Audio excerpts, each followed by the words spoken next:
Et si je te disais que ma propre mère m'a vendu un matin couvert, alors que je n'avais que 6 ans et que je croyais encore qu'une mère ne pouvait jamais abandonner son enfant? Et si je te racontais que mon enfance n'a pas disparu à cause du temps, mais à cause d'un échange silencieux et irrévocable, un marché conclu entre celle qui m'avait mise au monde et un inconnu à l'allure sinistre en échange d'un peu d'argent sale? Je m'appelle Marceline Fournier, j'ai 82 ans et je suis née dans un petit hameau isolé près de Saint-Flour, au cœur du Cantal. Aujourd'hui, je suis une vieille femme aux cheveux blancs, aux mains tremblantes et au regard fatigué. Beaucoup disent que je suis forte, que j'ai survécu à ce que peu de gens pourraient supporter. Mais si tu savais tout ce que j'ai traversé, tu te demanderais comment je suis encore en vie. La vérité, c'est que la vie ne m'a jamais fait de cadeau. Je n'ai pas grandi entourée d'amour. Je n'ai pas connu la chaleur des bras d'une mère. Très tôt, j'ai appris que le monde pouvait être cruel et que parfois, les bras d'une mère peuvent vous jeter dans la gueule du loup au lieu de vous protéger de lui. Ma mère s'appelait Claudine, une femme toujours silencieuse, le regard perdu quelque part loin de moi, loin du présent. Elle ne me souriait jamais. Elle ne me parlait que pour me donner des ordres. Mon père, lui, avait disparu quand j'étais bébé. On disait qu'il était parti pour toujours, mais personne ne m'expliquait rien. Moi, j'étais juste une petite fille avec des questions plein la tête et personne pour y répondre. Ce jour-là, tout a changé. Je me suis réveillée avec l'odeur du café noir qui flottait dans notre vieille maison en bois. Il faisait encore sombre dehors. Le soleil n'était pas levé. Maman était assise à la table, tenant sa tasse à 2 mains. Ses doigts tremblaient. Elle ne m'a pas regardée. Je me suis approchée doucement. Maman, elle n'a pas répondu. Elle a juste fermé les yeux. Puis elle a dit, d'un ton étrange, « Va te laver et mets ta plus belle robe. » Ma plus belle robe, un chiffon bleu délavé que je ne portais que pour aller au village. J'étais surprise et un peu excitée. « On sort ?» ai-je demandé avec espoir. Elle a baissé les yeux. Quelque chose comme ça. Si j'avais su ce que cela voulait dire, j'aurais fui. Je me serais enfuie loin, dans les champs, dans les bois. Mais j'étais une enfant qui croyait encore que sa mère était un refuge. Il faisait gris ce jour-là. Nous avons marché longtemps. Sa main serrait la mienne si fort que j'avais mal aux doigts. Elle jetait des regards nerveux autour d'elle. Elle cherchait quelqu'un. Et puis, au coin d'une rue, je l'ai vu. Un homme, debout contre une vieille voiture, vêtu de noir, un chapeau vissé sur la tête. Il ne souriait pas. Il m'a juste regardé de haut en bas, comme on regarde un objet qu'on s'apprête à acheter. Ma mère s'est arrêtée. Elle a serré encore plus fort ma main. Puis elle a soufflé 3 mots. C'est fait. L'homme a hoché la tête, a sorti une liasse de billets de sa poche et les a mis dans la main de ma mère. Elle les a pris. Elle ne tremblait même plus. Quelque chose, à ce moment-là, a crié en moi. Une voix dans ma tête me disait « Cours !» Mais je ne pouvais pas. Sa main me retenait. « S'il te plaît, maman, qu'est-ce qui se passe ?» ai-je demandé paniquée. C'est là que je l'ai vue pleurer pour la première fois. Elle s'est agenouillée, a pris mon visage entre ses mains froides et a murmuré « Pardonne-moi, ma fille ». Puis elle s'est relevée et elle est partie, sans se retourner, sans courir, juste en s'éloignant. « Maman !» ai-je hurlé. Je voulais courir derrière elle, mais l'homme m'a attrapée par le bras. J'ai crié, j'ai pleuré, mais elle n'est pas revenue. Elle marchait de plus en plus vite, comme si ma voix la brûlait. Ce jour-là, j'ai appris que l'amour d'une mère n'est pas toujours ce qu'il devrait être et que certaines séparations sont définitives. L'homme m'a jetée à l'arrière de sa voiture. J'ai continué à crier, mais il n'a pas dit un mot. Il a démarré et j'ai compris que je ne reverrai jamais ma maison. Pendant des heures, on a roulé. Les champs du Cantal défilaient, puis ce fut la forêt, puis des routes de campagne. Je ne savais pas où j'étais. Et plus je regardais autour, plus je sentais que j'allais disparaître, sans laisser de traces. Nous sommes arrivés dans une vieille ferme délabrée, isolée au milieu de nulle part. Une maison qui semblait abandonnée, avec les volets cassés et une odeur d'humidité. L'homme m'a fait entrer. Il a claqué la porte, a fermé à clé. Puis, il m'a regardé avec des yeux froids. « À partir de maintenant, c'est ici chez toi. Tu ne sors pas, tu ne cries pas. Et si tu obéis, tu n'as rien à craindre. » Mais j'avais peur. Une peur qui prenait toute la place. Il m'a lancé un morceau de pain sec sur le sol. « C'est tout ce que t'as pour ce soir. Si t'en veux plus, va falloir le mériter. » Et il est sorti. J'ai entendu le verrou tourner. Et j'ai su à ce moment-là que je venais d'être emprisonnée. Je me suis recroquevillée sur le vieux matelas posé au sol. J'ai pleuré. J'ai attendu. Et dans ma tête, une seule pensée. Pourquoi ? Pourquoi m'a-t-elle abandonnée ? Si tu as lu jusqu'ici, dis-moi d'où tu écoutes cette histoire. Laisse un commentaire pour me le dire. Et si tu veux m'offrir un petit cadeau pour mes 82 ans, abonne-toi à cette chaîne et aime cette vidéo. Ce récit est une œuvre originale. inspiré de faits profondément humains. Il a été créé avec le cœur. Le matin suivant, le silence dans cette maison humide et sale me glaçait les os. Je m'étais réveillée au son d'un loquet rouillé, les yeux encore gonflés de larmes, mon estomac vide et la peur logée dans ma poitrine comme une pierre. L'homme est entré sans un mot. Il m'a tendu un seau en métal et a dit « Tu nettoies tout. Si je reviens et que c'est pas propre, tu verras. » Je n'avais que 6 ans. Je ne savais pas nettoyer. Je ne savais même pas ce que je devais faire, mais j'ai frotté le sol, les murs. Mes mains saignaient à force d'être râpées par le bois rugueux du plancher et les produits piquants qu'il m'avait jetés sans explication. Il s'appelait Armand et c'était un homme dur, muet, sec, au regard dur comme les pierres du Cantal. Il vivait seul, entouré de bêtes et de silence. Et moi, j'étais devenue une autre bête parmi les bêtes, moins bien traitée que les vaches de l'étable. Les jours passaient, toujours pareil. Réveil à l'aube, travail, silence, soupe froide, menace. Parfois des coups. Il ne parlait presque jamais, sauf pour donner des ordres ou me hurler dessus. J'avais mal tout le temps, dans le dos, aux mains, au cœur. La première fois qu'il m'a touchée, vraiment touchée, j'ai pensé que j'allais mourir. Je m'étais endormie dans la grange, trop fatiguée pour retourner à la maison. Il faisait froid. J'étais recroquevillée contre un sac de paille. Et soudain, j'ai senti une main sur moi, lourde, sale, inhumaine. « Fais pas de bruit », a-t-il chuchoté. Mais j'ai crié et il m'a giflé, si fort que j'ai cru que ma mâchoire allait se détacher. Puis il a recommencé et je me suis tue, non pas parce que je n'avais plus mal, mais parce que j'avais compris que le silence me ferait moins souffrir. Ce soir-là, j'ai quitté mon corps. Je suis devenue autre chose, une coquille, un fantôme. Je regardais le plafond de la grange et j'attendais que ça finisse. Et ce ne fut pas la dernière fois. Armand me faisait ça souvent, toujours dans le noir, toujours en me disant que si je parlais, personne ne me croirait, que j'étais une fille vendue, que j'étais à lui. Je ne savais pas ce que c'était, l'abus. Je ne savais pas ce que c'était que le sexe ou la violence sexuelle. J'avais juste mal, honte et un vide qui s'installait à l'intérieur de moi. Parfois, je pleurais toute la nuit. Parfois, je me griffais les bras pour essayer de sortir ce qu'il m'avait mis dedans. Mais rien ne sortait, sauf le silence. Il m'a gardée enfermée pendant 2 ans. 2 ans sans école, sans jouets, sans voix, sans espoir. J'ai cessé de compter les jours. J'ai cessé de parler. Je me suis renfermée dans ma tête, là où il ne pouvait pas entrer. Je me racontais des histoires. Je faisais semblant que j'étais ailleurs, avec une autre mère, un autre destin. Mais il revenait toujours, et ses pas lourds faisaient trembler la maison. Je me souviens d'un matin où il m'a traîné dehors pour m'obliger à laver les murs. Il faisait froid, mes doigts saignaient, je toussais, et il m'a donné un coup de pied dans le ventre parce que je n'allais pas assez vite. Je suis tombée au sol, j'ai vomi, et je suis restée là, les bras en croix, la tête pleine de bourdonnements, en regardant le ciel. J'ai murmuré, s'il existe un Dieu, qu'il me tue. Mais il ne l'a pas fait, il m'a laissé vivre. Peut-être parce qu'un jour, j'allais devoir raconter tout ça. 2 ans plus tard, une femme est venue frapper à la porte. C'était une assistante sociale, envoyée par la commune voisine. Quelqu'un avait vu une silhouette d'enfant par la fenêtre et avait trouvé ça étrange. Armand m'a cachée dans la cave. Il m'a menacée avec un couteau. J'ai pleuré, mais j'ai gardé le silence. Par peur, par habitude. La femme est repartie. Et j'ai compris que même quand quelqu'un frappe à la porte, ça ne veut pas dire qu'on est sauvé. Et toi, que ferais-tu si ton propre silence devenait ta seule protection? Écris en commentaire ce que ce passage t'a fait ressentir. Et si tu veux soutenir ce témoignage, abonne-toi à la chaîne et partage cette histoire. Quelques mois après cette visite manquée de l'assistante sociale, quelque chose a changé dans l'air. Armand n'était plus aussi calme. Il buvait davantage. Il devenait plus violent, plus nerveux.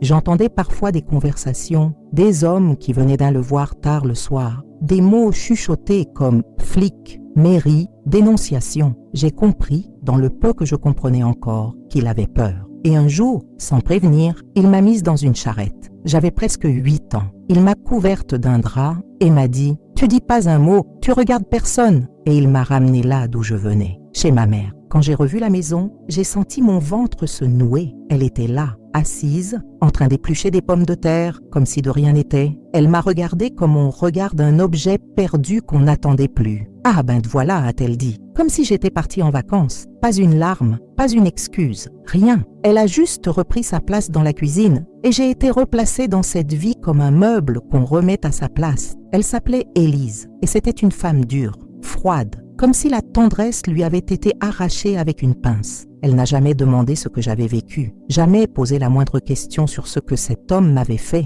Elle ne voulait pas savoir. Et quand, une nuit, j'ai hurlé dans mon sommeil, elle est entrée dans ma chambre, furieuse. « Tu vas réveiller tout le monde avec tes bêtises. T'as rêvé, c'est tout. T'étais pas la seule à souffrir ici. » Et c'est comme ça que j'ai compris qu'il y avait pire que la douleur, l'indifférence. Ma mère m'a réintégrée dans la maison comme une domestique. Je faisais tout, ménage, cuisine, soins pour mes petits frères, et quand je faisais mal, elle levait la main, parfois la cuillère en bois, parfois une gifle, parfois rien, juste le regard. Ce regard qui disait « Tu n'as pas ta place ici ». Je ne parlais plus, je ne jouais plus. J'étais une petite vieille dans le corps d'une enfant. J'avais peur des bruits de pas, des portes qui claquent, des voix d'hommes. J'avais peur de vivre. Un jour, en allant chercher de l'eau à la fontaine, une vieille dame m'a arrêtée. Elle s'appelait Madame Berthe, elle habitait seule et tricotait des écharpes pour les enfants du village. « Tu n'es pas la petite Marceline ?» m'a-t-elle demandé. J'ai hoché la tête. « Tu étais partie où tout ce temps ?» Je n'ai pas su répondre. Je me suis enfuie. Mais ce soir-là,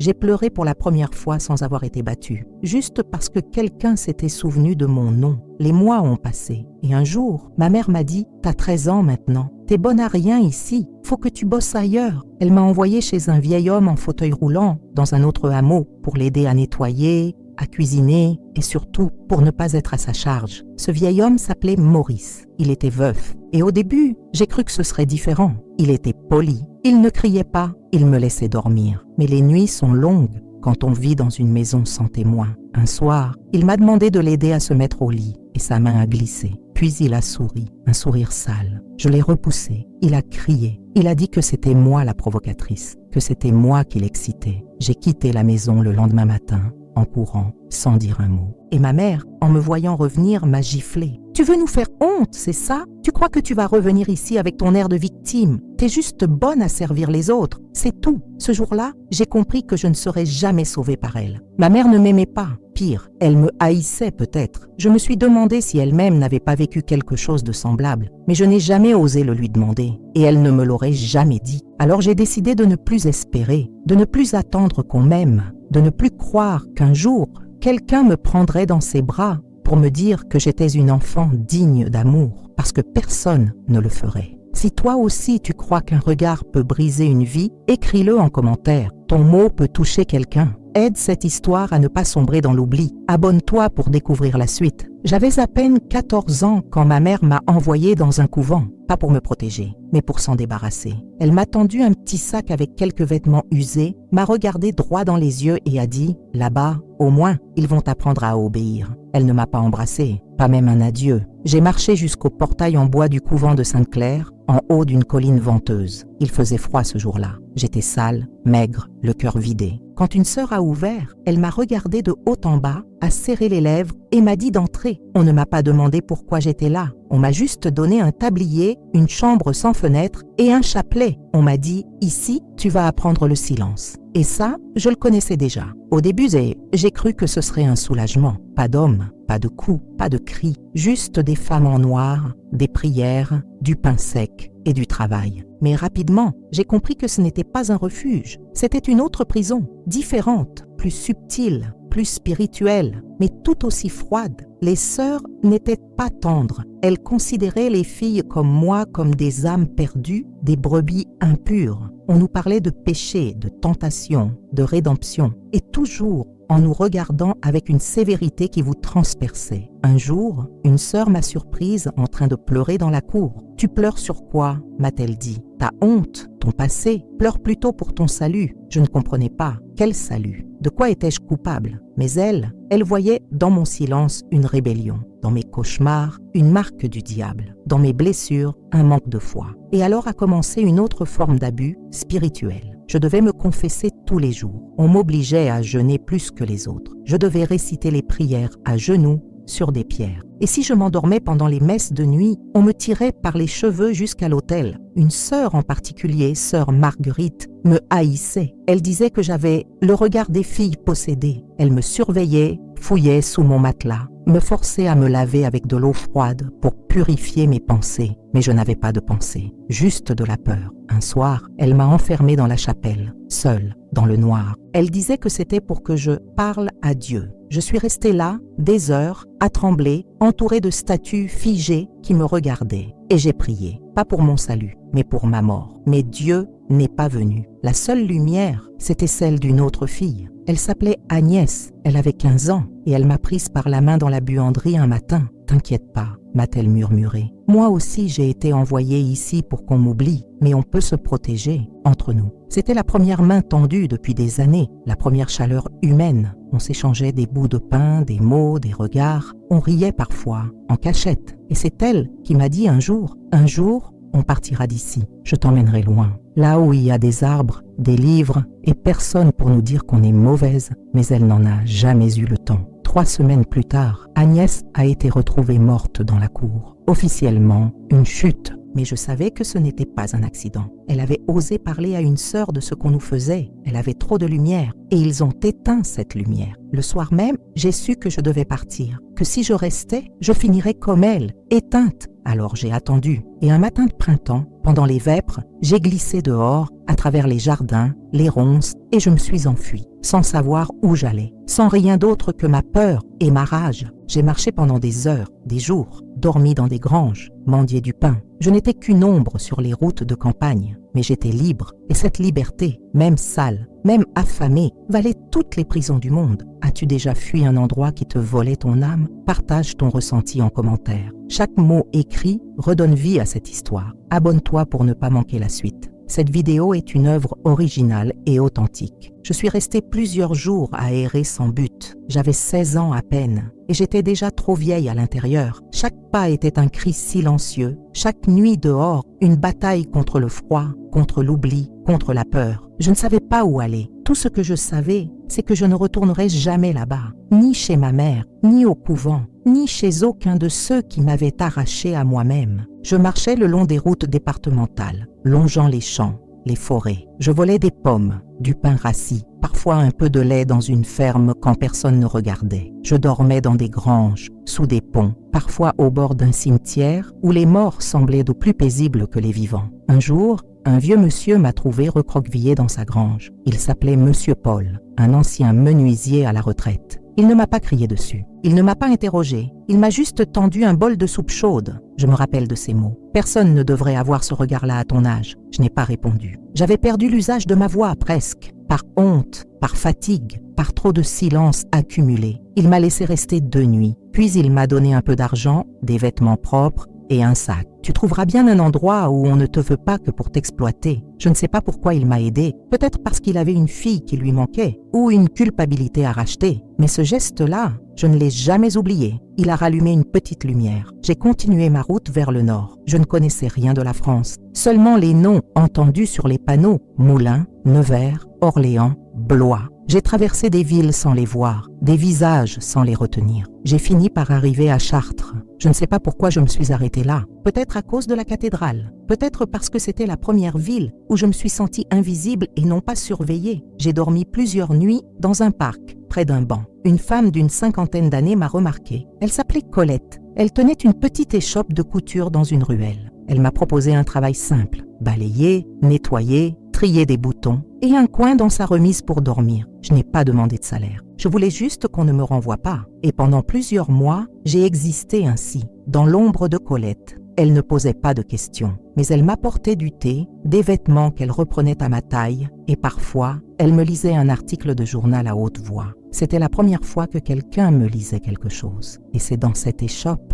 que j'ai découvert le mot dignité. Un jour, Colette m'a regardé et m'a dit « Tu sais, ce n'est pas parce qu'on t'a traîné dans la boue que tu dois y rester. Tu as une tête bien faite et 2 mains qui savent faire. Tu peux apprendre. » Et elle m'a appris à tenir une aiguille, à couper un tissu droit, à faire une ourlée invisible. C'était comme si je recousais mes propres plaies. Elle a même dit qu'un jour, je pourrais ouvrir ma propre boutique. Mais cette paix-là, je ne savais pas encore la recevoir. J'avais peur qu'elle me soit volée, peur qu'un homme entre et me prenne à nouveau, peur qu'on me dise encore « Tu n'as pas ta place ici ». Un soir, j'ai entendu des pas lourds près de la boutique. Mon corps s'est figé. Ce n'était rien, un passant ivre. Mais moi, j'étais déjà en panique. tremblante, enfermée dans un coin, les mains sur la bouche pour ne pas hurler. J'ai compris que même loin du passé, je portais encore ces chaînes. Alors, un matin, j'ai dit à Colette que je devais partir. Elle m'a regardée, triste. « Tu peux fuir toute ta vie, Marceline. Mais un jour, il faudra t'arrêter et dire « C'est ici que je guéris ». Je ne l'ai pas cru, pas encore, mais elle m'a embrassée sur le front.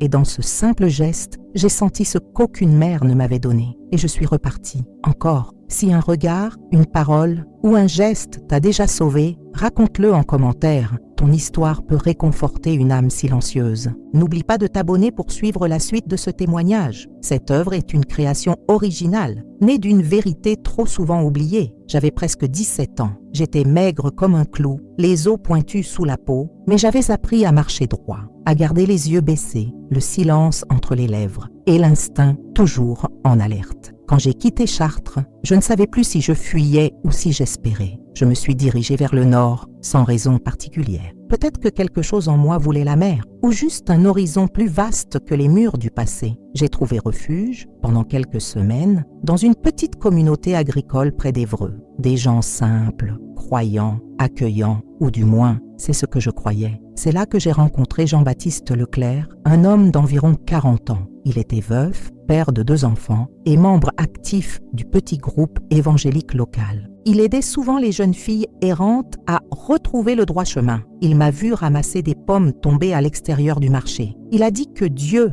ne voulait pas me voir mendier, que je pouvais avoir un toit, que sa maison avait une chambre d'amis, que je pourrais l'aider à faire la lessive, garder ses enfants et apprendre la parole de Dieu. J'ai hésité, mais la faim, la fatigue et son air doux m'ont convaincu. J'ai accepté. Pendant les premières semaines, tout semblait paisible. Il priait avant chaque repas. Il lisait la Bible à ses enfants. Il me disait que j'étais une bénédiction pour eux.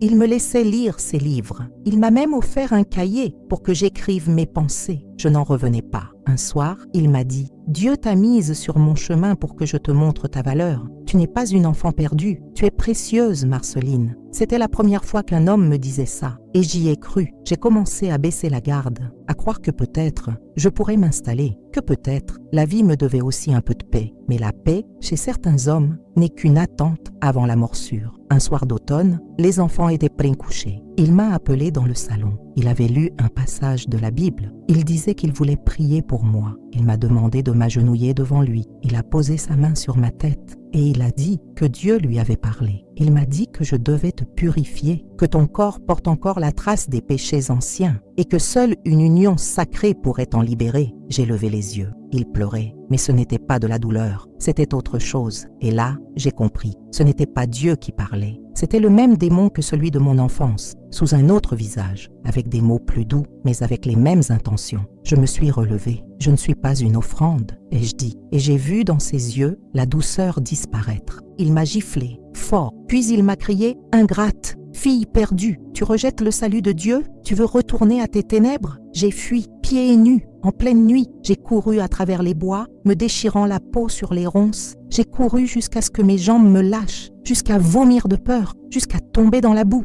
J'ai dormi là, et au matin, je n'avais plus de voix, pas au sens figuré. Je ne pouvais plus parler. Mes cordes vocales étaient intactes. Mais mon âme, elle, avait verrouillé la porte. Je ne voulais plus qu'un seul son sorte de moi. Et cette fois, la rage n'était plus silencieuse. Elle grondait à l'intérieur. Je n'ai jamais revu Jean-Baptiste, mais il est resté en moi comme une preuve que même les prières peuvent être des armes, que même les anges peuvent être déguisés et que parfois, Dieu lui-même semble rester muet. Si tu as déjà été trahi par quelqu'un qui disait vouloir ton bien, partage ton témoignage en commentaire. Cela peut ouvrir les yeux de ceux qui doutent encore. Abonne-toi pour suivre la suite. Cette vidéo est une création originale, fidèle aux douleurs que l'on cache trop souvent. Je suis arrivée à Rouen sans but, sans voie, sans avenir. Je ne savais même plus marcher droite. Je rasais les murs comme une ombre, évitant les regards, fuyant les mots. Mes mains tremblaient pour tout. Je sursautais à chaque klaxon. Les souvenirs collaient à ma peau comme une crasse impossible à laver. Mais un matin,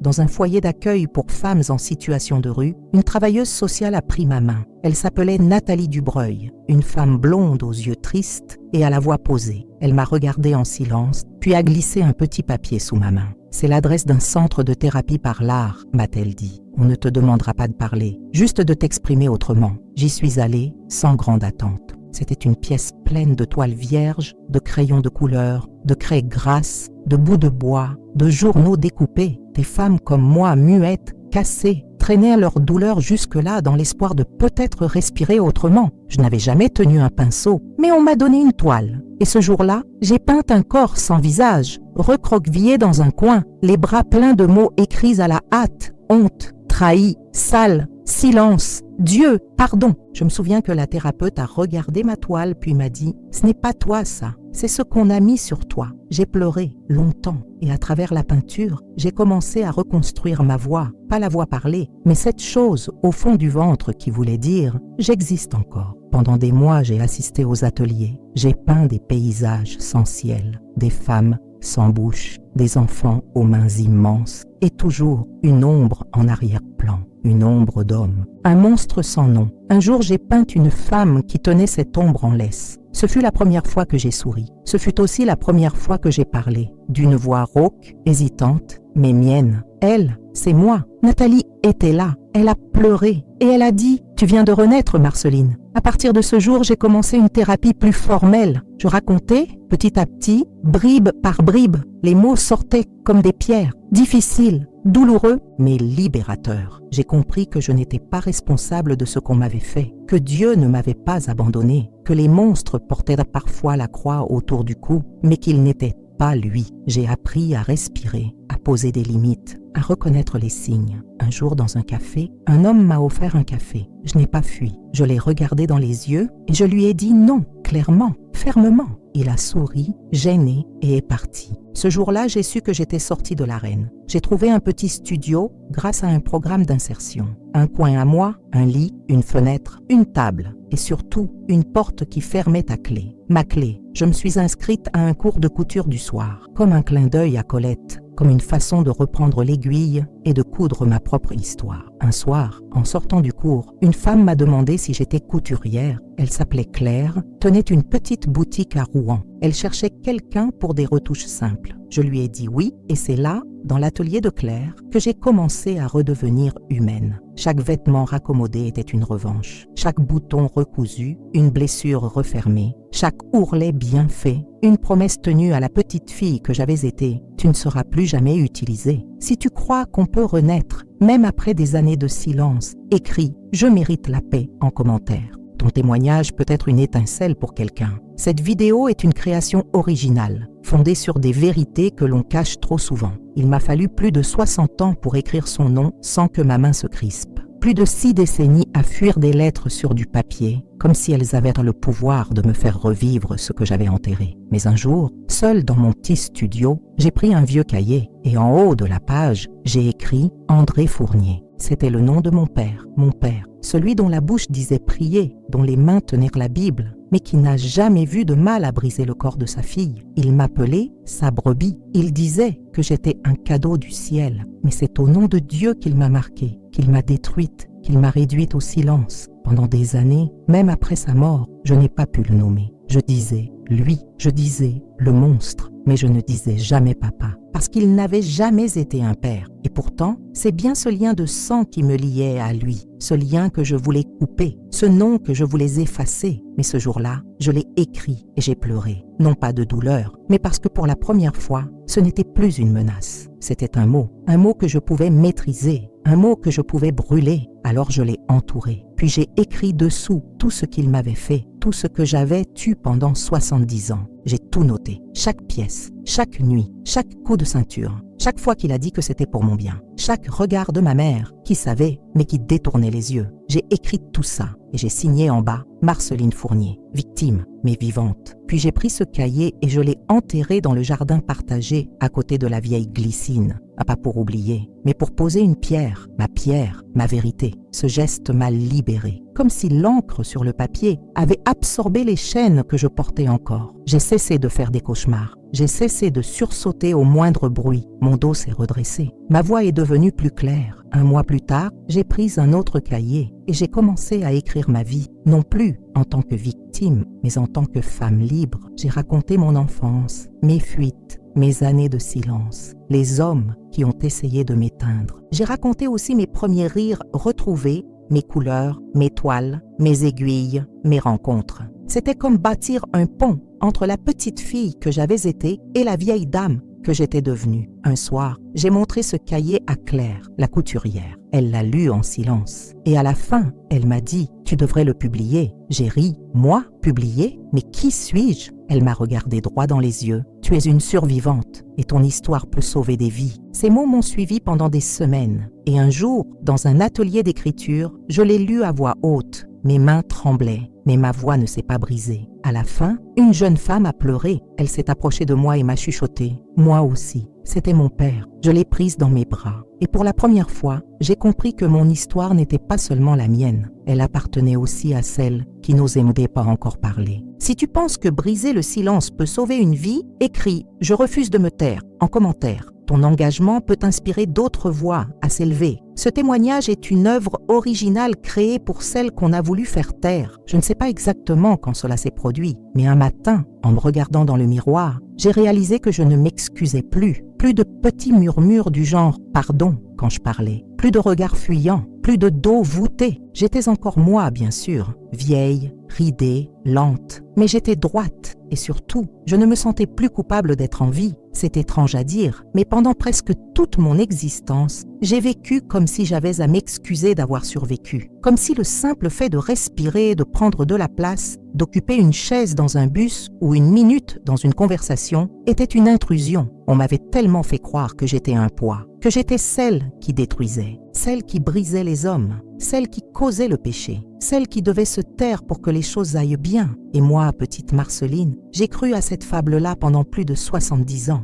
Mais aujourd'hui, je peux le dire, je n'étais pas le problème. Ce n'était pas moi la honte, ce n'était pas moi le poison. C'était eux et c'était le système qui les protégeait. J'ai cessé de me justifier, de m'excuser quand je disais non, de minimiser ce que j'avais vécu, de chercher des excuses à ceux qui m'avaient fait du mal. Un jour, dans un groupe de parole, une jeune femme a raconté son histoire. Elle avait 26 ans. Elle venait d'un milieu religieux très strict. Elle avait fui chez une amie après des années d'abus par un oncle de la paroisse. Quand elle a fini de parler, elle m'a regardée et m'a dit « Comment fais-tu pour être encore debout ?» Et j'ai répondu sans réfléchir « Parce que je suis fatiguée de ramper. » Ce soir-là, plusieurs femmes sont venues m'embrasser. Elles m'ont dit que ma présence, mes mots, mon sourire parfois triste mais franc, les aidaient à y croire. À croire que c'est possible de traverser l'enfer et d'arriver, même blessé, de l'autre côté. C'est là que j'ai compris une chose. Je n'étais pas seulement une survivante. J'étais une ancienne esclave de la honte et j'étais en train d'apprendre à marcher libre. Je me suis acheté une robe bleu ciel. Une robe que je n'aurais jamais osé porter avant parce qu'elle attirait les regards, parce qu'elle disait « Regardez-moi,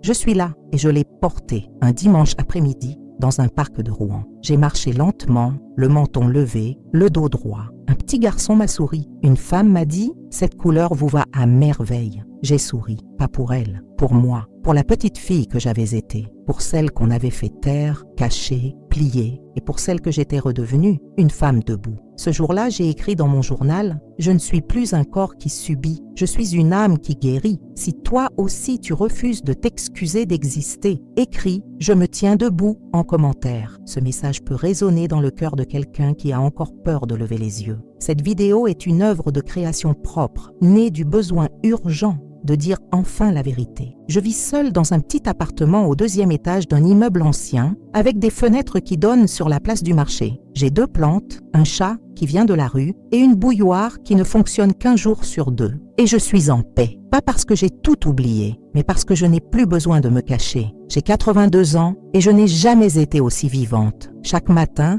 je prépare du café, j'arrose mes plantes, j'écoute les oiseaux chanter. Parfois, je ris toute seule en repensant à tout ce que j'ai survécu. Et parfois je pleure, mais ce ne sont plus des larmes de douleur. Ce sont des larmes de gratitude. Gratitude envers cette petite fille que j'étais, qui a tenu malgré tout. Gratitude envers la femme brisée que je suis devenue, qui n'a jamais complètement abandonné. Et gratitude envers la vieille dame que je suis maintenant, qui ose enfin vivre sans peur. Pendant longtemps, j'ai cru que j'étais condamnée à survivre dans l'ombre. Mais aujourd'hui, je me rends compte que la lumière était là. Elle attendait que je lève les yeux. Je fais partie d'un groupe de soutien pour femmes âgées. On se retrouve chaque mercredi. On tricote, on boit du thé, on partage nos histoires. Et parfois, on rit à gorge déployée, comme des gamines. Parce que le rire, c'est aussi une forme de victoire. J'ai repris la peinture. je fais des portraits de femmes fortes, des femmes cassées, des femmes qui ont aimé, qui ont perdu, qui ont reconstruit. Et j'écris